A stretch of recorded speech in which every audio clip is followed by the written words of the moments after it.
But there's a new administration in town.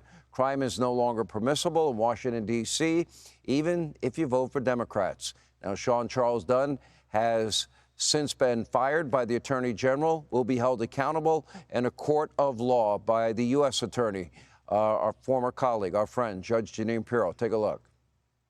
He thought it was funny. Well, he doesn't think it's funny today because we charged him with a felony, assault on a police officer. And we're going to back the police to the hilt. So there, stick your Subway sandwich somewhere else. Wow. Okay. Unfortunately, the Subway sandwich assault is just the beginning of what will be weeks of temper tantrums from elites who have no problem sacrificing the safety of innocent citizens because they just, hate Donald Trump? As Breitbart's senior editor put it, quote, residents of the wealthiest part of Washington, D.C. have come out to protest against Trump deploying the National Guard to fight crime on behalf of poor residents. My message to those protesters: you look stupid, deranged, and detached from reality. Take a look. Why are you here? You're trying to arrest innocent people? What's your purpose? What's your goal? What's the motive? Why won't you show your face? Like you look yourself in the mirror and think I did a good job today? Get off our streets! Get off our streets! Get off our streets! Get off our streets! Now, it's not only Washington elites who are outraged. The left-wing elites of New York City, they're also weighing in tonight. Take a look at your screen. The defenders of democracy at the New York Times op-ed are now expressing very deep disappointment in America's troops for not waging, a military coup against President Donald Trump. And now Chucky Schumer is pretending to be so worked up that he's deploying the Democratic Party's favorite new political tactic.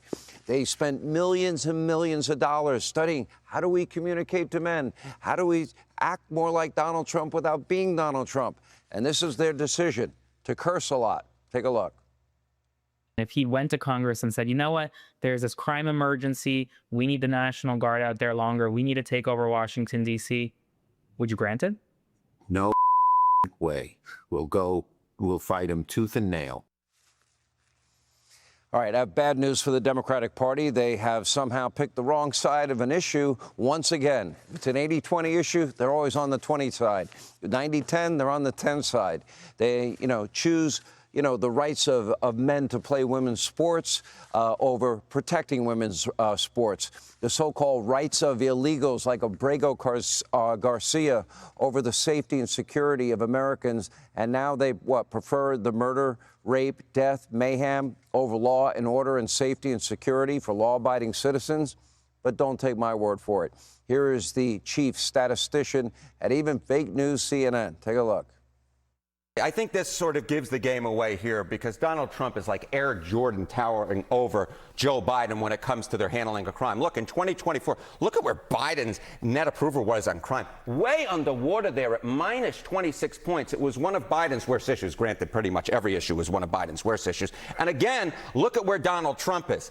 Way, way, way above Joe Biden. What is that? That's 27 points. So Americans vastly prefer Donald Trump's approach to crime than they did to Joe Biden's. And again, I think it gets back to the point that Americans are far more hawkish on crime than a lot of Democrats want to admit. It should come as no surprise. It's simple common sense. Americans, they want law and order, safety, security.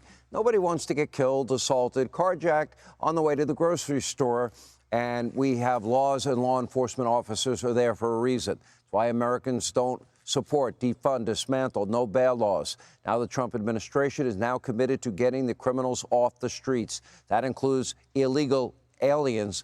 And just moments ago, the Attorney General, Pam Bondi, delivered official demand letters to sanctuary cities, counties, and states ordering an end to unlawful sanctuary policies. Hey, Sean Hannity here. Hey, click here to subscribe to Fox News YouTube page and catch our hottest interviews and most compelling analysis. You will not get it anywhere else.